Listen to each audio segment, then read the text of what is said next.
Everyone, সবাই কেমন আছো? তো তোমরা তো যারা ভিডিও দেখছো তারা তো জানোই দুদিনের জন্য আমি ওই বাড়িতে গেছিলাম। তো দেন আবার এসেছি। আজ হচ্ছে আমাদের এখানে কীর্তন হওয়ার প্রায় 6 দিন হয়ে গেল, আর মাত্র একটা দিন, তারপরেই শেষ। যে যার মতো বাড়ি চলে যাবে। এই পুরো মাঠটা দেখতে পাচ্ছ পুরো ফাঁকা হয়ে যাবে। যাই হোক, আজ হচ্ছে আমাদের এখানে সূর্য পূজা। তো দেখতে পাচ্ছ আমি একদম সুন্দরভাবে রেডি হয়ে গেছি। তো তোমরা তো জানোই সূর্য পুজো করা ভালো, স্বামী সন্তান সবারই মঙ্গল হয়। তো এখানে দেখতে পাচ্ছ যারা দাঁড়িয়ে আছে সবাই সূর্য পুজো করবে বলে উপোস করে আছে। সবাই এখন একে একে ডালা নিয়ে তোমার পুরো ওই রাস্তার ওপর দিয়ে দেখতে পাচ্ছ পুরো ঘোরাতো গোল করে। তো এখন আর সেটা করে না, আজকে প্রচণ্ড গরমও পড়েছিল। তো সেই কারণে এটুকুনটার মধ্যেই ঘোরাবে, 7 বার না কবার ঘোরাতে হয়, দেন পুজোতে বসবে।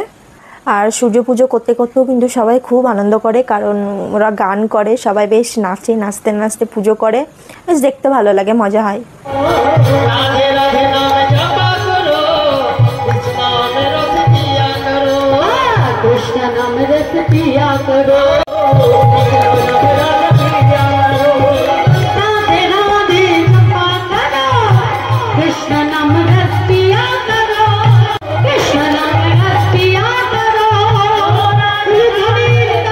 আমি জানি না কে কে এগুলো জানো কি জানো না বা দেখেছো।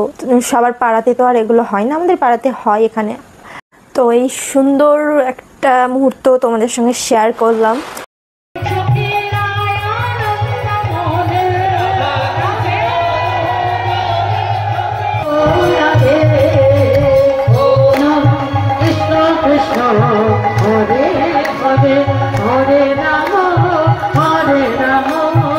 আর এই যে দেখো দুষ্টু বুড়ি আমার কাছে ফোন নেবে বলে ওখান থেকে আমার কাছে চলে এসেছে। আর আমাকে এখন ওর গালে দেখতে পাচ্ছ গুচ্ছের রং মেখেছিল, আমাকেও একটু রং লাগিয়ে দিল।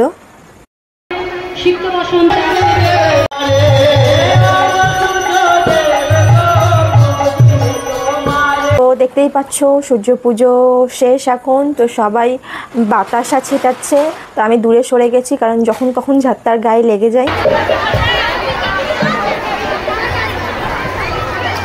সূর্য পুজো কমপ্লিট, এখন চলছে সিঁদুর খেলা। এটা হচ্ছে আমার একটা জেঠুর মেয়ে। তো আমরা সবাই কম বেশি ওই কয়েক মাসের ছোট বড়। তো দিদি বোন আর বেরোয় না, সবাই সবার নাম ধরেই ডাকি।